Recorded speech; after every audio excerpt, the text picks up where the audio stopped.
बच्चों BA second year में fourth semester में आपका इंग्लिश का टेक्स्ट बुक है सेंट्रल स्टेज और आपका फर्स्ट प्ले है द इनवॉय रिटन बाय भास। हम उनकी फर्स्ट प्ले की वीडियो सीरीज़ में हम क्वेश्चन आंसर कर रहे हैं और आज लास्ट का क्वेश्चन है अपना।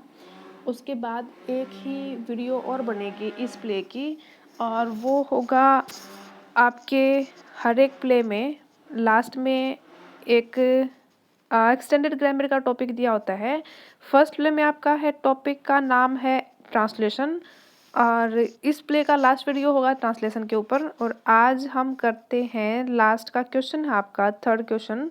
इसमें ऐसे टाइप क्वेश्चन बनेगा तो समझेंगे कि कैसे ऐसे टाइप क्वेश्चंस को अटेम्प्ट करना है और कैसे कोई क्वेश्चन आता है तो बेस्ट कैसे लिखना है।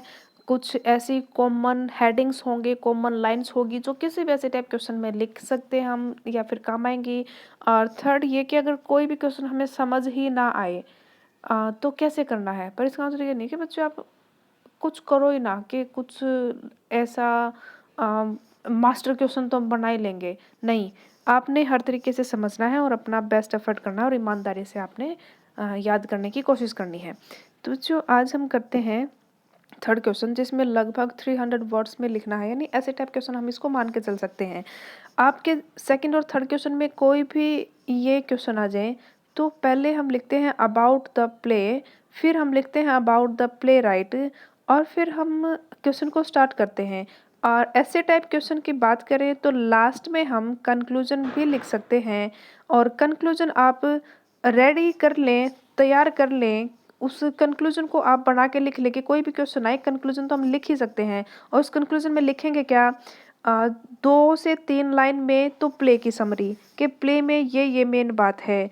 और उसके बाद क्वेश्चन में जो पूछा गया उसमें कैसे हमने चार चार एक लाइन का लिख दो मैक्सिमम, यानी 3 एक लाइन पहले 4 एक ही है, कुल मिलाकर 4 और 3 7, 5 से लेके 7 लाइन का कंक्लूजन हम लिख सकते हैं। लेकिन काम चलाओ नू डगाना नहीं है, बढ़िया सा नू लगना चाहिए। एग्जामिनर जब आपकी कॉपी आंसर कॉपी चेक कर रहे होंगे तो नू लगना चाहिए भी बढ़िया क्वालिटी मैटर लिख रखा है और कंक्लूजन का ही ऐसा इंप्रेशन बढ़ जाए कि आपके मार्क्स आ जाएं।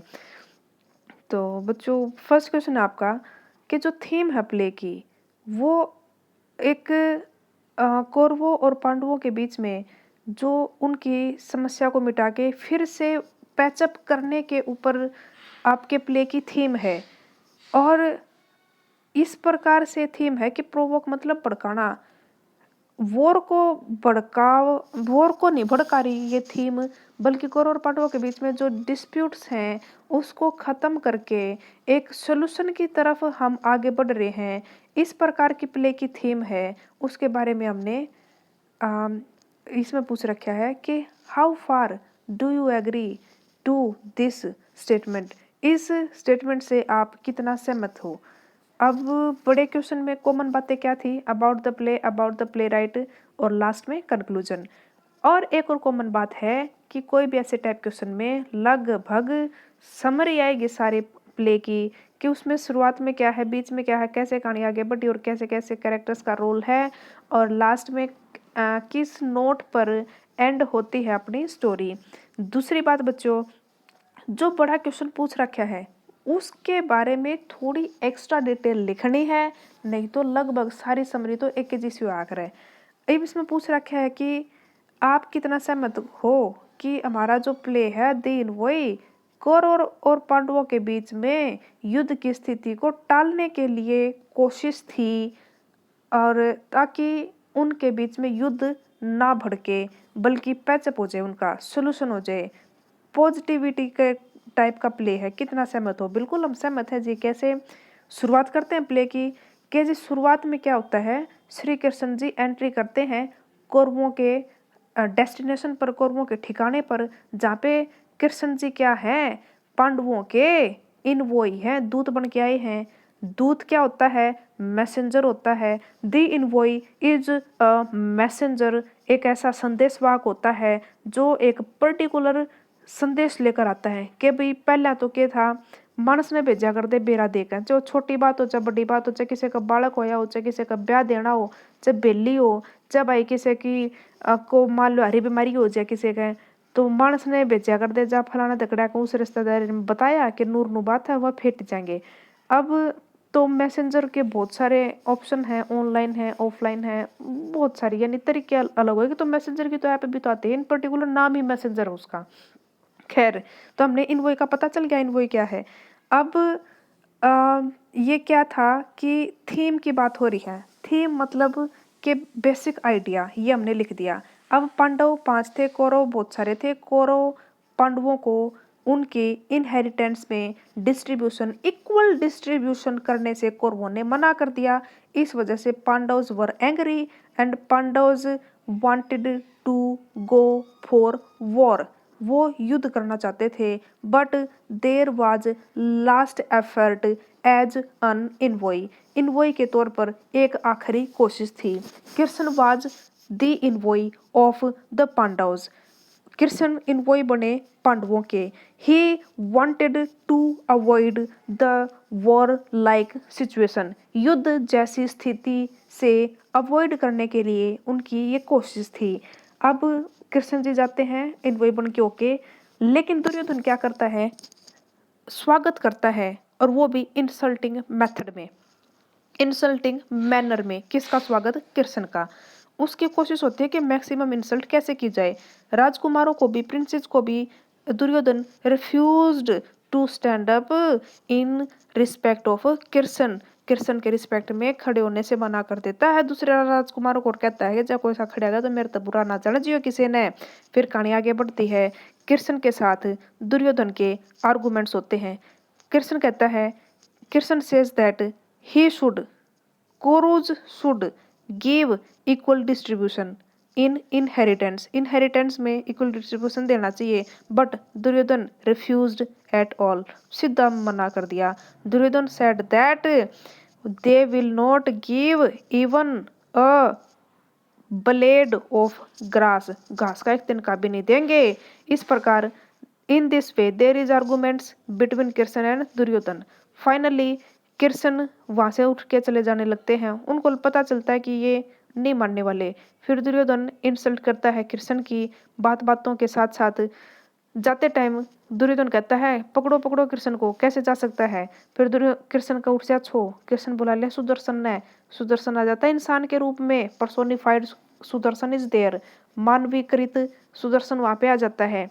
अब कृष्ण ऑर्डर करता सुदर्शन को कि दुर्योधन की नड़ तार दे। सुदर्शन नट जाए, नु कहते छोड़ो न महाराज, क्यों बूढ़ा गेल बूढ़े हुए, चलो नड़ तो चलेंगे। इब कृष्ण के पाया में धृतराष्ट्र भी पड़ जाए है। नु कहते है, यू तो ओंड है, मेरा छोरा ने जो राता खंडा दिया उसने मैं समारू हूँ, मेरा सर तेरे चरणा में कृष्ण, इब तू मान जा। और इसने अपना सुदर्शन ने ऑर्डर वापस ले ले। फिर कृष्ण भी रियलाइज करे, बोले और बुढ़ा मानस के कहने लग रहा है, चल कोई बात नहीं, दुर्योधन ने माफ कर दे कृष्ण। तो इस तरीके से कहानी का सार हमने लिख दिया। अब थीम की बात है कि ये जो वॉर को हटाने की सिचुएशन थी। अब इस पे थोड़ा सा ध्यान देते हैं, इस पे हम इसके बारे में हम बताते हैं कि इफ देर इज वॉर, अगर युद्ध होता है, देन THEN वाला, तब होता क्या है, only one side is winner, एक ही साइड जीतती है। लेकिन but there is loss of both of the sides, दोनों तरफों का नुकसान होता है और जीत्या करे एक ही साइड। अब युद्ध में किसी का भला नहीं होता, युद्ध कभी भी सही नहीं होता, हमेशा युद्ध को टाल देना चाहिए। अब युद्ध का जिक्र हो गया ना, तो एक तो युद्ध का और नाम ले दो, नाम ले दो फर्स्ट वर्ल्ड वॉर का। There was first world war, किसी का फायदा नहीं होया, इंसानियत तार तार हो गई। सेकंड वर्ल्ड वॉर भी होया, फर्स्ट के बाद सेकंड भी हुआ, उसमें तो हद ही होगी। नागासाकी हिरोशिमा पर देखो परमाणु बम पड़े थे, राज लग मानस पाइस पैदा हुए हैं। 2-3 लाइन लिखे, हमने घना नहीं लिखा क्योंकि अपनी थीम से नहीं भटकना है, हमने सिर्फ वॉर का एग्जाम्पल दिया है। ऐसे टाइप क्वेश्चन है तो थोड़ा बहुत इधर उधर का हम लिख सकते हैं, लेकिन वो भी रेलेवेंट होना चाहिए, कहीं ना कहीं रिलेटेड होना चाहिए। नू नहीं काम नू लिखांगे अगर हमारी मैं से इतना दूध देवा हक नहीं देंदी, नहीं नहीं, इरेलीवेंट बातें नहीं लिखनी है। अब वॉर का जिक्र था तो भैया हमने लिख दिया कि वॉर से कभी किसी का भला नहीं होता। और कृष्ण जी की तो आखिरी कोशिश थी कि वो, उन्होंने इंसल्ट भी हुई उनकी, दुर्योधन का कसर नहीं छोड़ी इंसल्ट करने की। अब कृष्ण का जिक्र है, ऐसे टाइप क्वेश्चन है तो एक बात और लिख दो कि कृष्ण जी जब भी दुर्योधन से बात करते थे वो दुर्योधन को दुर्योधन न कहकर सुयोधन से संबोधित करते थे। सुयोधन की सही स्पेलिंग आपने लिख देनी है कि सुयोधन की क्या स्पेलिंग लिखेंगे, SUYODHAN, कि सुयोधन नाम से बोल रहे हैं दुर्योधन को भी के बुंडे शकल वाले तना क्या कहूँ, बुंडी शकल तना सुतरी शकल कह दूं, यानी इस प्रकार से। अब जी हमने अपना क्वेश्चन समझ लिया। अब पूछ रहे हैं कि क्या आप एग्री करते हो स्टेटमेंट से? यस वी डू एग्री, हम बिल्कुल सहमत हैं। हर तरीके से इंसल्ट होने के बाद भी कृष्ण वहां से भागते नहीं है। जो मैसेंजर की उनकी ड्यूटी थी प्रोफेशनल बनकर आया था नू के नू निभाई दी और फिर भी उठकर चल पड़ा। मेरा ठीक है मानो ना मानो थारा काम है, लेकिन चलते टाइम जब पकड़ो पकड़ो इसने बोरा में रोकांगे, जब वह बात आ गई जब कृष्ण का छूट गया फिर भी उसने माफ कर दिया और अपना घर पहुंच गया। यानी कुल मिलाकर कोशिश थी कि पॉजिटिव नोट पे ही कहानी खत्म हो और भगवान श्री कृष्ण आखिर में दुर्योधन माफ करके भी चला जाए और वॉर को टालने की पूरी कोशिश थी। हम इस बात से सहमत करते हैं। अब सेकंड क्वेश्चन अपना कि कमेंट करना है टाइटल पे। टाइटल क्या है? दी इन वही तरीका, about the play right, last में लिखना है कंक्लूजन। अब बच्चों बीच में लिखनी प्ले की समरी, और समरी में यानी हमने जैसे पहला क्वेश्चन में देखा उसमें भी लगभग समरी आ गई, लेकिन सेंटर रहा था अपना कि वो वार टालना है, उसको सेंटर में रखते हुए हमने समरी लिखी थी। फिलहाल अपना के है क्वेश्चन है टाइटल पे दी इनवॉय, दूत होता कौन है, उसने समरी जो होगी ना इनवॉय वाले क्वेश्चन को सेंटर में रखते हुए समरी आएगी। शुरुआत में लिखना है about the play and play right, last में लिखना है कंक्लूजन। अब दी इनवॉय का मतलब मैसेंजर एक मैसेज लेके जाता है एक पक्ष से दूसरे पक्ष के पास, एक साइड का मैसेज लेके दूसरे साइड के पास जाता है, जो उनके बीच में किमें दिक्कत है उस दिक्कत के बारे में बात करने जा करें। सुलझ जा तो बढ़िया बात है, नहीं सुलझ जा तो भाई फिर किमें और देखेंगे। अब श्री कृष्ण भगवान श्री कृष्ण के हैं दूत बनकर जा रहे हैं, पांडवों का दूत बनकर कौरवों के पास गए कि जो इनहेरिटेंस का जो डिस्प्यूट था कौरव बराबर बांट दे हुए, उसके बारे में दूत बनकर गए। उसके बाद ये हुआ, यानी पूरी डिटेल लिख देनी है और लगभग समरी ही आएगी इसमें भी। फिर थर्ड क्वेश्चन है अपना कि कैसे कृष्ण ने दुर्योधन को वार्निंग दी कि for not sharing his kingdom with his Pandav brothers, ये जो पांडव भाई थे उनका गेला अपना साम्राज्य नहीं बांटेगा, तो फिर उसकी के स्थिति थी उसके बारे में क्या वार्निंग दी। तो भैया बात वही है about the play right, last में लिखना है कंक्लूजन। अच्छी बात होगी हर एक क्वेश्चन का अलग से कंक्लूजन आप तैयार करो, नहीं कर सकते तो एक ही कंक्लूजन लिखते हैं जिसमें एक ट्रेलर की तरह होनी चाहिए कि प्ले में ये बात है हमने क्वेश्चन में ये बात लिखी है, उस टाइप से अपना कंक्लूजन तैयार होगा। अब इसमें क्या रखी है कृष्ण का जिक्र है तो कृष्ण लिख दो कौन था, कृष्ण इनवॉय थे। उसके बाद ऐसे ऐसे वहां पे एंट्री करी और इस प्रकार से उनका स्वागत हुआ। उसके बाद आर्गूमेंट हुए वो अपनी बात में सफल हो पाए या नहीं हो पाए। अब स्टेटमेंट है कि वार्निंग दी दुर्योधन तक, ठीक है। अब दुर्योधन को सुयोधन कह के बोलते थे, ये बात भी आप इसमें लिख सकते हैं। हाँ बड़े क्वेश्चन में जहाँ पे भी कृष्ण और दुर्योधन का जिक्र आ जाए तो यह बात तो लिख दियो कि दुर्योधन थी सुयोधन कह के बोला करता, बूंदी शकल वाला थी सुतरी शकल कह के बोला करता। इसका मतलब यो था कि किंगडम इनहेरिटेंस का प्रॉपर्टी का डिस्प्यूट था कौरव और पांडवों में। अब प्रॉपर्टी नहीं बंटेगा तो कृष्ण ने गिना दिए, सारी चीज गिना दी। अर्जुन नू इस बात में निपुण है, युधिष्ठिर इस बात में निपुण है, भीम तेरा एक मारेगा तू चक्री काटदा नहीं थम्बेगा। इस प्रकार उसने सारे मनसा के नाम गिना के पांचों पांडवा की और सबकी क्वालिटीज गिना के और सीधा सीधा नु कह दिया जय तन्ने तू लेने पर नहीं आया तो तू नहीं रंदा है, तेरे घर के नहीं रंदे हैं और तेरी नशा पर लगेंगे लठ और पांचों भाई तेरा बटोड़ा हाथी देंगे। यानी कहने का मतलब वार्निंग दे दी दुर्योधन ते कि नहीं मानेगा तो भाई तू रिजल्ट देख लिए, हसर तुझे भुगतना पड़ेगा। और आप समरी पढ़ोगे। अब देखो बच्चों मैं सारा क्वेश्चन का इसमें डिटेल में तो नहीं बता सकती, लगभग जो पहले 2 क्वेश्चन अब मैंने आंसर बताया था उनको भी आइडिया सम अप करके आप इस क्वेश्चन में लिख सकते हो। लेकिन जो एक खास बात पूछ रखी है उसके बाद हम न्यारा पैरा जरूर बना दियो, बाकी स्टफ वही रहेगा अपना। वीडियो बहुत लंबी हो जाएगी जो और फालतू बताने लगी। तो अगला लास्ट का क्वेश्चन है कि आपने जो आर्गूमेंट्स हुए थे, काउंटर आर्गूमेंट्स, यानी कहने का मतलब एक जना कुछ कहे फिर दूसरा की में कहे फिर यो की में कहे फिर अगला फिर यो की में कहे। नू दुर्योधन और जो इनवोई, देखो कृष्ण का नाम नहीं है, इनवोई का नाम है, यानी मैसेंजर। अब मैसेंजर के बीच में और दुर्योधन के बीच में जो काउंटर आर्गूमेंट हुए थे उनके बारे में जिक्र करना है। बच्चों तरीका वही है, कैसे आपको पता ही है। अबाउट द प्ले राइट, उसके बीच में समरी ही, और फिर जो क्वेश्चन पूछ रखा है उसके बारे में न्यारा पैरा, और लास्ट में लिखते हैं कंक्लूजन। अब उसमें बीच में इब समरी ही और न्यारा पैरा के बारे में थोड़ा सा जिक्र कर लिया, वो क्या था। इब समरी शुरुआत कर दो कि यहाँ से एंट्री हुई कृष्ण की, वो आए पांडवों का मैसेंजर बनकर, दूत बनकर कौरवां तो रहे, उनका इस तरीके से स्वागत हुआ। अब दुर्योधन और कृष्ण के बीच में वार्तालाप चल रही है।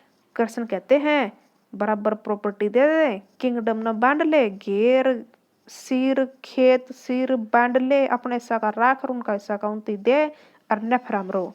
लेकिन वो दुर्योधन के कहते है मैं नहीं दिया करता, मुझसे का पुंजड़ भी मैं दिया करता, घास का एक दिन का भी मैं नहीं माना करता तेरी बात। फिर कृष्ण नु है अच्छा मैं तो प्रॉपर्टी की बात कर रहा हूँ, तू एक घास के तिनके की बात कर रहा है। दुर्योधन कहे चल जा, तू तो आड़ी पाड़ी है। देख एक छोटा क्वेश्चन अपन करा था कि उसको काउ हर्ड क्यों कहता है, कौन, दुर्योधन कृष्ण को। फिर कृष्ण को वह प्रॉपर्टी की बात करते, दुर्योधन को वह तू वो मानस है ना जिसने कंस भी नहीं बख्शा था, कंस तो तेरा मामा लग गया करता। फिर कृष्ण नु कहे तेरा के लगा था, मामा तो मेरा मरनिया में तू क्यों बीच में जड़ा है। अब फिर उसने कही बिला उसकी कमी गिनाती, कंस ने नूर नु गलत करा जा तमन उसकी नड़ता रही। फिर दुर्योधन नु कहे आड़ी पाड़ी तन्ने के बेरा प्रॉपर्टी का जाकर अपनी गाय चरा लेने। कृष्ण फिर कहे, यानी एक तरफ से किसी ने कहा दूसरी तरफ उसने क्या कहा, ये बातें हमने इसमें लिखनी है। दो चार बातें मैंने बता दी, एक आधी और बताऊंगी कि मैं हम समरी में पढ़ोगे। फिर दुर्योधन तीनों कहते हैं तू का तो प्रॉपर्टी बांट दे, नहीं तो फलाना अर्जुन ईसा पहलवान, भीम ईसा पहलवान, और युधिष्ठिर ईसा और नकुल ईसा सहदेव ईसा सारे अपने अपने कला में निपुण है। तेरे नशा पे एक लठ लग गया ने, एक मुक्का मारेगा भीम तू चक्री काट दे थमेगा। फिर दुर्योधन ती कुल मिला के एक जना के का दूसरा उसका जवाब में के का है, ये अपना थीम है इस क्वेश्चन का। और फिर लास्ट में कन यो कृष्ण अपने मकसद में आया था, उसमें दुर्योधन नाट जा उस मकसद तक बोला मैं नहीं मना करता, कृष्ण जान लग जा है। फिर जाते जाते दुर्योधन का पकड़ो पकड़ो कृष्ण का छूट जा है, पर्सोनिफाइड सुदर्शन न बुला ले है कृष्ण।